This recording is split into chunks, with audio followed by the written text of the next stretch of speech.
Good morning. This is Jason Dean coming from live at you from Film Fanatic headquarters. It's a Saturday around 10 after 11. Today, I guess, marks the first day of actual snow. There's been some cancellations. There were some cancellations for things going on last night, but it just rained and it was just kind of a rainy night. And it wasn't too cold, but it is actually snowing today, so things are, it's nice to see some actual snow on the ground. So I hope everyone's doing good. Um, I was gonna go to the movies tonight, but that got canceled. I was gonna go see a movie at the Waldo Theater. They started a series quite a few months ago. I think it was during the summer. The Waldo Theater, beautiful theater, and there's an organization that's now part of that theater that I think is a little bit separate. That's called Waldo After Dark, and they've been doing this really fabulous series where they show lots of like B movies,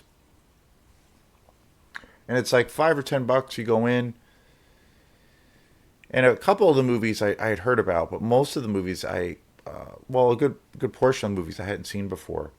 But great series. I was going to go to one of their shows tonight, but unfortunately things got canceled because of snow. So, but otherwise, I got always got movies to watch here later tonight, and but that's always a given anyway. So, but cheers. So I want to thank everybody for checking out the show. It's been great. Been the numbers have been going up more and more every day, and I try to do one video, being that it's easier for me to do these videos now. I try to do one a day. One I usually do one in the morning. It's a good way to start the day. I feel like, and it's fun. I enjoy it. I look forward to doing it every day and every morning whenever I get up, and it's a blast. I am going to go to the movies tomorrow to see, and I don't think it's supposed to snow tomorrow.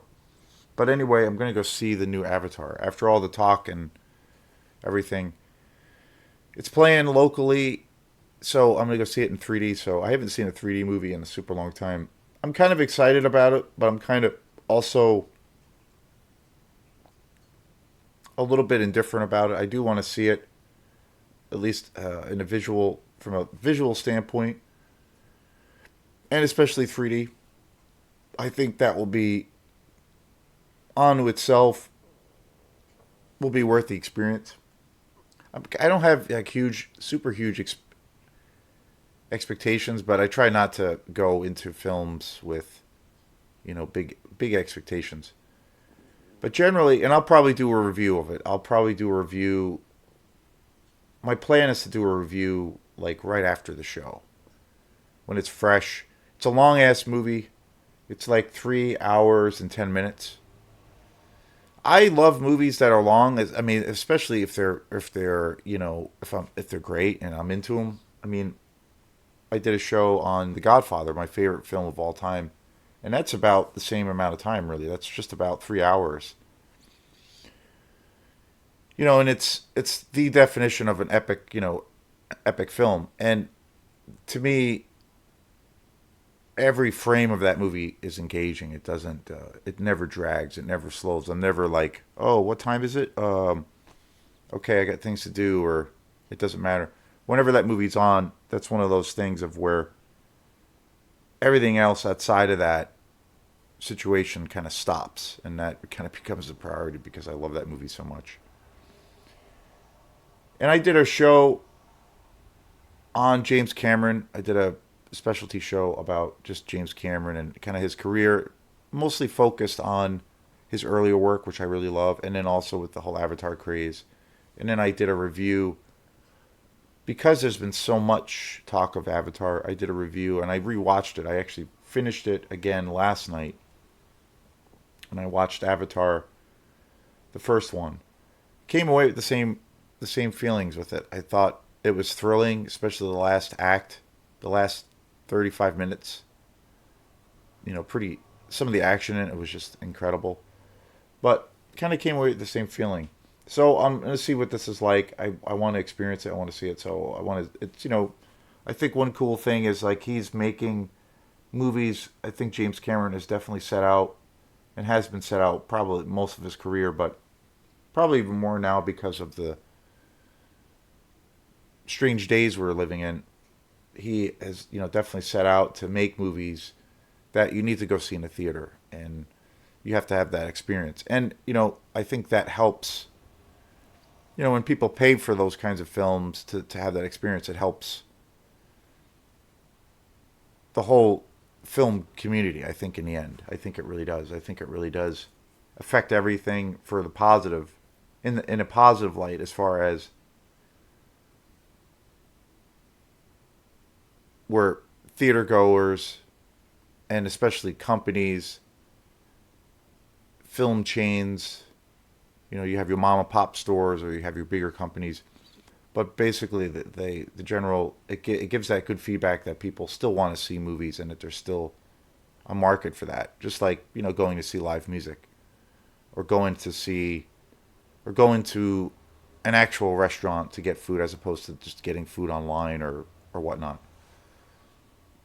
It helps, kind of helps to a point the greater good of that whole experience, which is vital and it's really needed. So I'll do a show. That's my plan tomorrow, is to do a show. After that, after I get back and whatnot, to do a show like while it's fresh in my head. I don't usually do too many reviews on this show where I talk about movies that I don't like, or maybe I don't if a movie just comes out and I see it, I don't usually just do like I guess a face value review. I usually do a review on something I own. Most of the time, I 99% or pretty much 100% of all the videos that I cover on this channel are all movies from my own like personal collection, movies that I love and and that I love enough to buy them. I don't usually buy movies that I've heard about on a whim, or that I've heard that they're bad, or maybe I've seen them, but because they've come out on, because there's been some kind of special edition of that particular film, or maybe it's on 4K, I'll just buy it. I don't usually do that. I feel like that's, for me, is a waste of money. There's quite a few YouTube guys that I've seen that do that, where they'll buy movies, just they watch them and they're into them and they love them, but they'll also buy movies from like a collector standpoint, of where if a certain movie that they've seen maybe even once that they didn't really like, if there's a 4K version of it or whatnot, they'll buy it anyway and they'll just have it in their collection. I would rather take that money, because that is typically pretty large expense. I'd rather take that cash and spend it on something that I actually love and that I'll watch, multiple times. So lately, I've been getting back into doing the majority of the films, or the majority, uh, you know, uh, mostly focusing back on the style of films that I show on this channel, and it's mostly the horror exploitation film. This film here, Satan's Blood. This is a Spanish horror exploitation movie. This movie is just completely outrageous and amazing. This was a film I had never seen before. I bought this on a whim. I kept hearing about it online. There's two or three guys that I like a lot on YouTube that specialize, that mostly talk about the horror exploitation world. This was a movie I kept hearing about. I'd never seen it. I'm a huge fan of movies that have the horror and the horror elements with fused with, like, the satanic element trope kind of thing. I'm a huge fan of like the occult horror genre. It's probably my second favorite, right behind, like, my favorite genre of exploitation is definitely like the slasher film genre. But anything that's tied to the occult, or especially what is deemed to be like satanic, which isn't really satanic, but uh, are these films. Anything to deal with those kinds of darker aesthetics. There's a lot of great tons of great movies kind of in that genre. And this movie is like no exception. This is a movie I've kept it's kept coming up in different lists, and I've kept hearing about it month after month, and I finally saw it at Bull Moose Music, and boy, it's so incredibly sleazy and raw and dirty. The kills are great. It's totally wacky, totally weird, and it's totally weird and strange. But it's amazing. It's interesting. It's got like a kind of like a Rosemary's Baby vibe to it, but it's more in the obviously it's way more in the exploitation world. It's way more sleazy and down and dirty and low budget.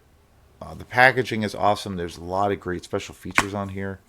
Um, this movie came out in 1978, and it's a Spanish film. That's one of the other things I've been noticing and that I've been beefing up on. Not necessarily intentionally, but I've always loved foreign films. But a lot of the films I've been buying lately have been foreign films. I've been buying a lot of Spanish and Italian films. There's been so many, and I actually have a pretty decent amount of films from Asia, like particularly in the Philippines now.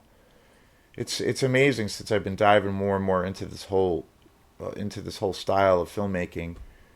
How many just movies are coming out in all these different parts of the world that I never thought that there was like kind of a scene for something related to the exploitation world. But it's yeah, I mean, one of my biggest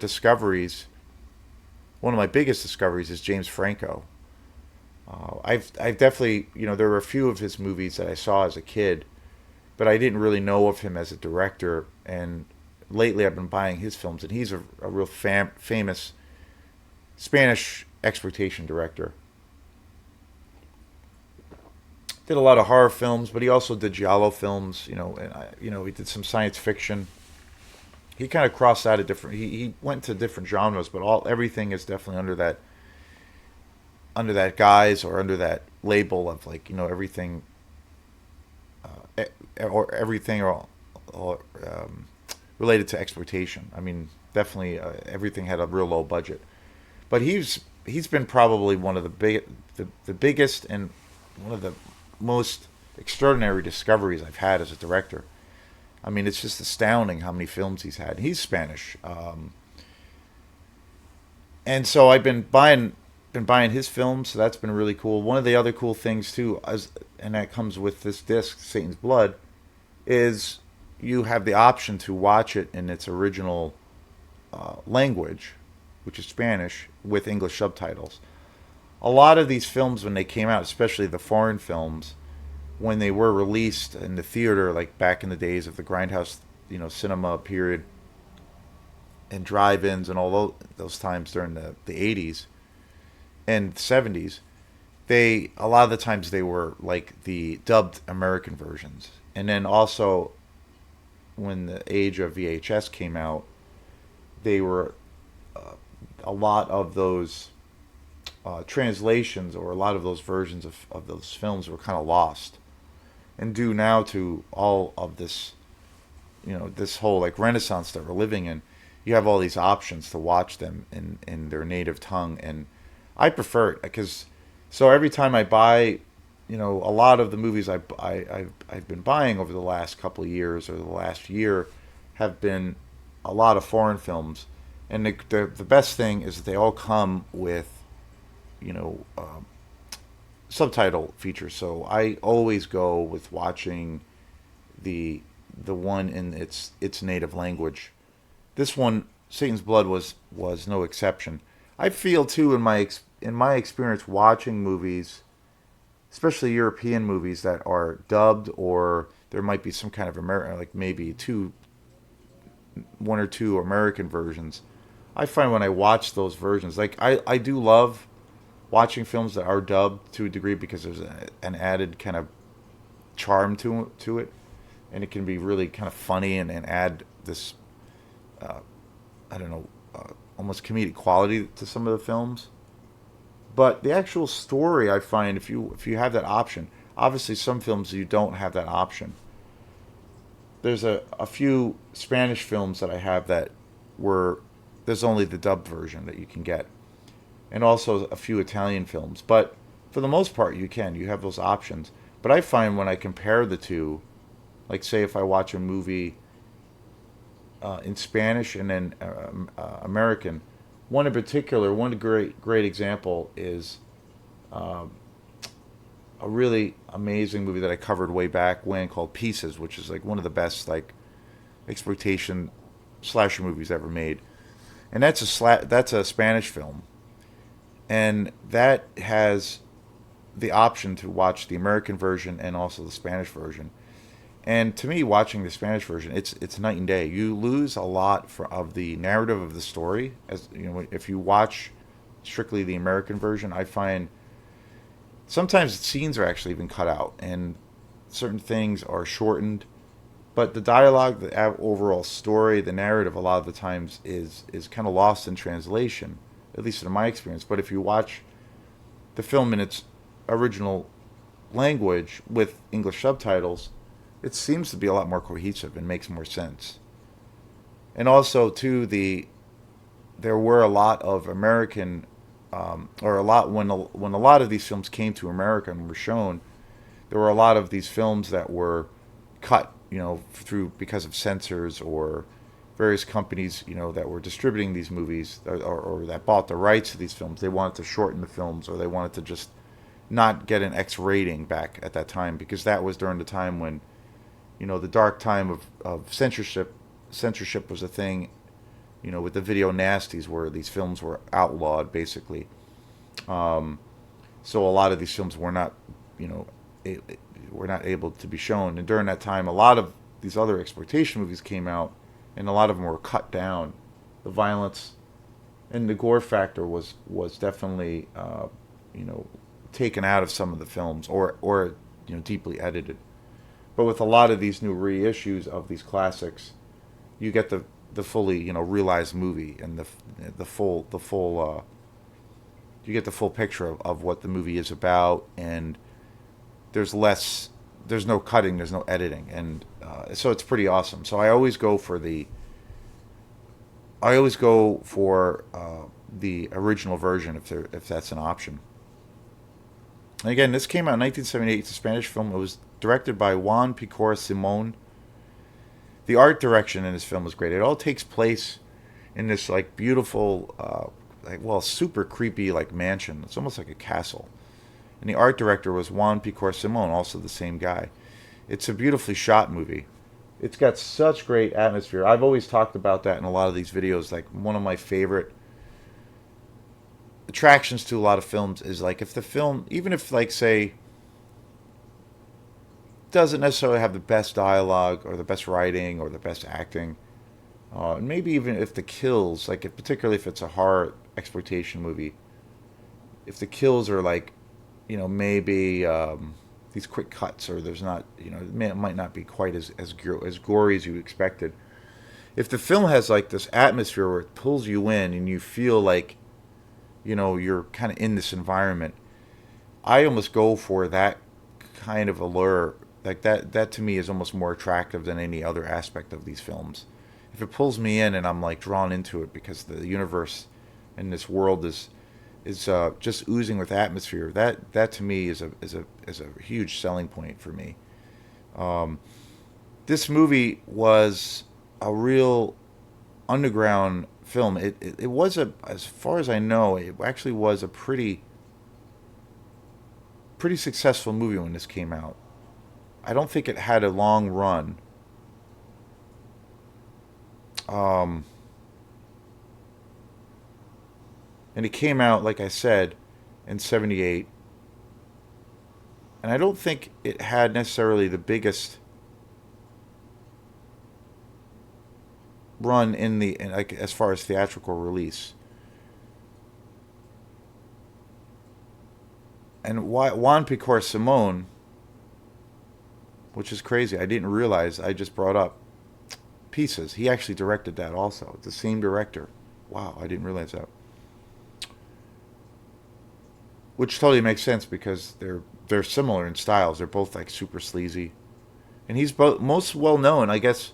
Pieces for Juan Piquer Simón was that was a huge hit. That was a big that had a huge financial um,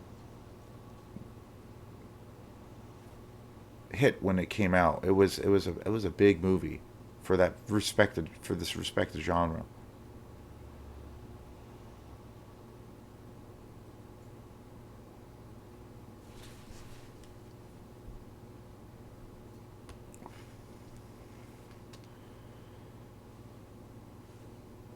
So Juan Picor Simone, yeah, I didn't realize that. I just found that he just found that online. I didn't realize he directed Pieces also. That movie I had seen when I was a kid, quite a few times, and I remember that movie was a sensation. Like I said before, after doing some research about him, and there's a really great special features package on the Blu-ray of Pieces. It's amazing. That's one of the best ones I have. It's got all these documentaries. It's got this amazing documentary about New York City during the height of the whole grindhouse exploitation world when 42nd Street was, every on every part of those two streets there was a theater that were showing, all of these great films. It was a mecca for, all things exploitation. But he also directed es- Espana Vialta, Vida Lopez, another film that I'd heard about and I haven't seen. Definitely haven't seen it. I don't think I have seen it. Is Journey to the Center of Earth, where time began, which is supposed to be this really like wild sci-fi movie. Supersonic Man, Julie Vernet's Mystery in Monster Island, and then of course Pieces, which came out in 1982. The Pod People, Slugs the movie, Cthulhu Mansion, The Rift. He made a ton of movies. It's pretty awesome. But definitely Pieces was his big claim to fame. The But Satan's Blood, I like I've said, I never seen this film, and it's just incredible. This transfer of this movie on Blu-ray is just completely spectacular. It's super gory. It's super sleazy. It's definitely one of the sleaziest movies I've ever seen. And the atmosphere is just amazing. It's super bizarre. It has very much, like I said, it does have a Rosemary's Baby vibe to it, but it's a little bit more. It's way more sleazy and more way more extreme in a lot of ways. I mean, I love that movie. That's just such an iconic movie, but definitely influenced by it, particularly around the ending for this film, because you're set. The two central characters are these people that are not knowing that they're in this environment that is occupied, and that they're being taken over and enslaved by these like supposed Satanists. So there's that similarity which I think was taken from Roman Polanski's classic. But it's other than that, it's very very different, and it's totally bonkers. The atmosphere for this film, like I said, is just amazing. That's one of the coolest, probably my favorite thing about this film. The kills are amazing in this too. Satan's Blood, yeah, killer movie. I highly recommend this film. I'm trying to get more and more of these kind of satanic oriented exploitation movies because there's tons of them. I've gotten Pandemonium, which is another Spanish film. I did a review on that show way back on the channel a couple of months ago. That's an incredible movie.